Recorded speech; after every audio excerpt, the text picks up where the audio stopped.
दोन लहान मुलांसमोर कारमध्ये घुसलेल्या एका चाकूधारी व्यक्तीनं मुलांच्या गळ्यावर चाकू ठेवून महिलेकडे लूटमार करण्याचा प्रयत्न केला. मात्र त्या आईने एक शब्द बोलताच आरोपीचा संपूर्ण डाव उलटला आणि तो अखेर जागीच स्तब्ध झाला.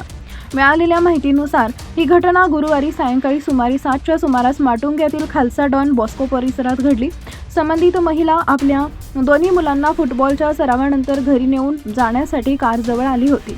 तिनं कारचा लॉक उघडून चालकाच्या सीटवर बसताच मागील दरवाजा उघडून एक अनोळखी व्यक्ती थेट कारमध्ये शिरला. त्यावेळी दोन्ही मुलं मागील सीटवर लहान बसलेली होती.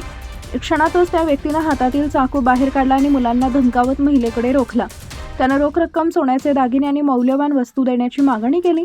एवढंच नाही तर आवाज केला तर मुलांना इजा करीन अशी गंभीर धमकीही दिली होती. काही क्षण परिस्थिती अत्यंत भयावह बनली. मात्र त्या आईनं भीतीला शरण न जाता धाडसानं प्रतिकार करण्याचा निर्णय घेतला. तिनं मोठ्यानं आरडाओरडा सुरू केला. अचानक झालेल्या या प्रतिकारामुळे आरोपी पूर्णपणे गोंधळून गेला. त्यानं कारमधून बाहेर पडत घटनास्थळावरून पळ काढण्याचा प्रयत्न केला.